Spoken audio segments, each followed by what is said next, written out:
Hello, so ito yung reading natin for Earth sign, Taurus, Virgo, and Capricorn. Take only what resonates.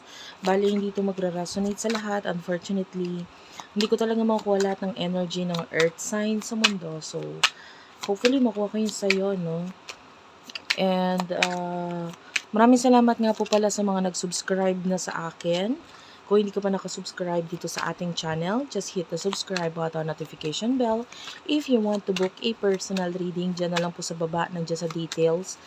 Nandiyan yung link ng aming Facebook page, dyan ka pwedeng mag-inquire. Okay? And by the way, open ako sa video call reading, recorded reading, video recorded reading. So, if you want to try it out, dyan na lang po sa Facebook page namin. I highly suggest sa Facebook page kasi yung iba, like for example, sa tawag dito, sa email, medyo mahirap siyang mag-send ng photo. Nahirapan yung mga admin ko na mag-send ng photo doon. Hindi ko po alam kung anong nagiging problema. But anyway, I highly suggest doon kayo sa aming Facebook page. Maraming salamat sa mga nagko-comment dyan. Kahit putuldok lang, smileys. Ma-appreciate ko lahat ng yan. So, let's start your reading. Earth sign. The Chariot, Five of Swords, and the Fool. Okay. Nakukuha natin dito ngayon with the Chariot. This could be some kind of travel. Or kung hindi man, the Fool is like a go signal na parang ginagawa mo ngayon, or maybe masyado ka nagmamadali ngayon, may mga bagay kang ginagawa, tinitake ng actions na pwedeng with the Four of Swords, I feel like matagal mo itong hindi itunuloy, hindi ginawa, or hindi mo inactionan. Okay? It feels like with the Five of Swords, maraming naging dahilan kung bakit, kung ano man itong ginagawan mo ng action ngayon is matagal mo siyang hindi inaksyonan pero matagal mo nang gustong gawin. Okay? It could be, I mean, it depends. Actually, it depends sa bawat isa sa inyo. It depends. Yung iba, may kinalaman yun sa usaping money. So, yung iba, career. Sabi ko nga, depende eh.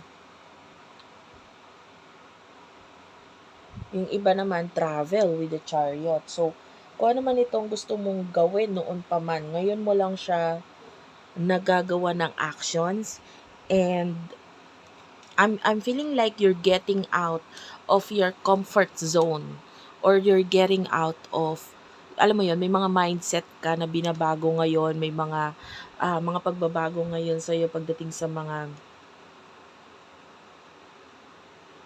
I don't know, it feels like yung energy naririnig ko, it's now my time to shine.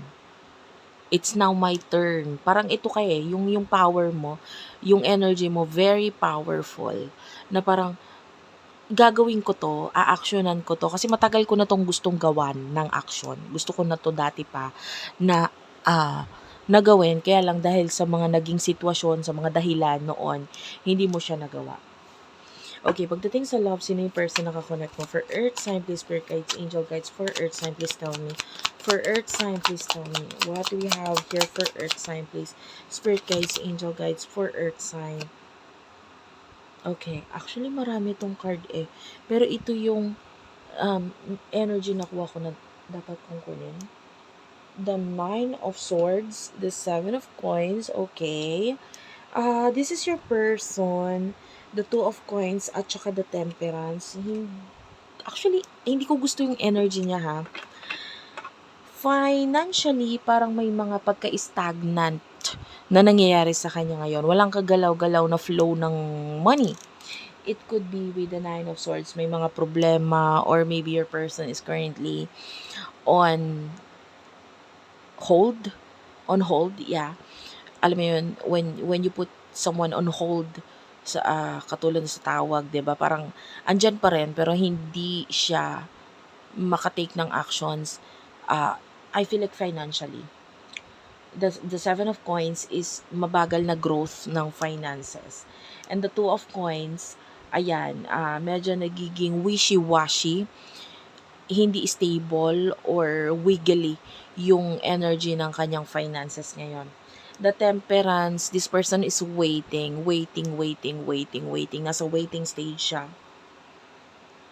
Ten of Cups, pwede may kinalaman sa family or what. It feels like pwedeng may involvement ng family dito sa usaping pera na ito. And or, with the Wheel of Fortune, naghihintay siya ng magkaroon ng pagbabago pagdating sa sistema or pwedeng sa career niya. Okay, so tell me about the emotions between the two of you for the sign of Earth sign, please. For the sign of Earth sign, please. Emotions, you do have here the Hierophant. Ayan, emotionally, Ace of Coins, Taurus, Virgo, Capricorn, Major Arcana, the Hierophant, that is Taurus energy. Kunin na rin natin yung sa side ng person mo. Page of Wands, the Ten of Coins, Ten of Cups, sorry, and the Eight of Wands is also here. Bottom of the deck, you do have here the Queen of Wands. Okay, the Hierophant, emotionally, matalino ka kasi, magaling ka mag-isip, and pagdating sa love or relationship, ganun ka. Utak mo na yung ginagamit mo. And the Ace of Coins, at saka ang focus mo ngayon, new beginnings. You are focusing on the new beginnings na pwedeng may kinalaman sa career mo, pwedeng may mga bago kang tinatry dyan, or may mga bago kang na nagbibigay sa'yo ng more knowledge, mas natututo ka, mas gumagaling ka, may mga, yung iba sa inyo maybe, nagkakaroon ka ng ideas about this, and with the Hierophant, it feels like ginugo mo lang or pinupush mo lang yung sarili mo regarding doon sa mga magbibigay sa'yo ng growth emotionally, kasi mas more on nagiging realistic ka. So, yeah, I don't feel any emotions ngayon na nararamdaman mo sa person na kakonect mo, but rather ikaw ito na nagfo-focus ka sa self-improvement, financial improvement, and mga new beginnings sa sarili mo. Yung person na kakonect mo, Page of Wands, Ten of Cups, at I feel like alin man dito ha, it could be yung I feel a lot of love dito sa taong to. Lalo na kung minsan kang, kahit hindi minsan, I can see communication. So, minsan kang kinausap or nakausap ka na ng magulang niya or ng family niya, kapatid, whoever. So, nararamdaman natin na mahal ka nitong taong to kung ikaw yon. Nagkaroon na ng communication sa'yo between you and doon sa kanyang family side, okay? Or, minsan na nag-reach out itong person na to sa'yo to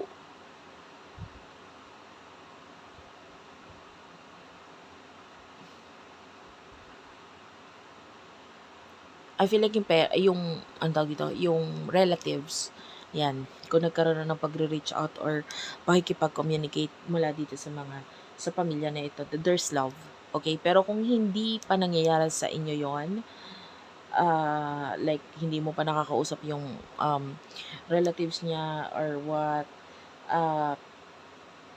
this specific person, siya yung gustong makipag-connect or communicate sa'yo, and I feel like ikaw kasi nakakapagpasaya sa kanya. So, more on communication pa lang yung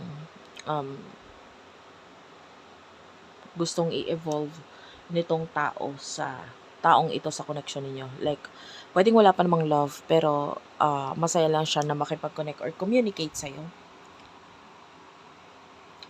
Okay, so alin man doon. Kasi yung iba new person energy siya eh. Pero yung iba naman, this could be matagal na person. And ayun nga, may family na involved, and yung family is nagkaroon ng connection or communication sa inyo.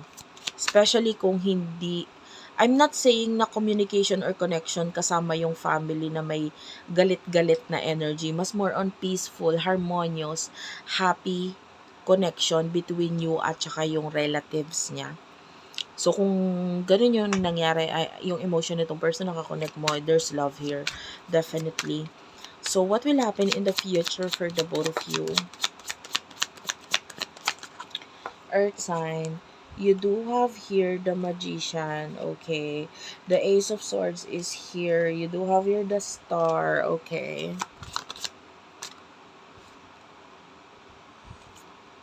Eight of Cups and the Wheel of Fortune. Ayan, Major Arcana, the Wheel of Fortune. Bottom of the deck, you do have here the Six of Wands. In the future, with the Magician, nakikita natin dito na you will be full of excitement. Mas may enjoy mo yung new beginnings na ito. May mga bagong ideas na naman na pwedeng dumating sa'yo na magbibigay ng inspiration sa'yo, magbibigay ng happiness, magbibigay ng opportunities. And I feel like with the Star, some kind of goals or wish fulfillment ang pwedeng, alam mo yon, I feel like may mga bagay na iniyakan ka noon na magiging masaya ka kasi nakayanan mo or na overcome mo yung mga bagay na may kinalaman dito. Hindi biro yung mga pinagdaanan mo bago mo ma-achieve or ma-reach yung goals mo. But I can see you reaching your goals in the future. Pagdating din sa person na nakakonect mo, I feel like there's changes here. Especially kung, ayan, maybe may kinalaman sa kanyang money or finances, stability. There's a possibility na mag-reach out sa'yo itong person na to, and then pwede may kinalaman sa pagta-travel or what.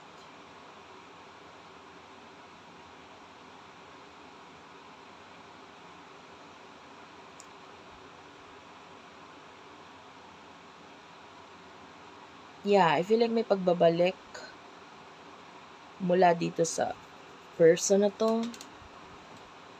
Hindi ko masabi kung ano yung pagbabalik. It could be paalis sa'yo or pabalik sa'yo.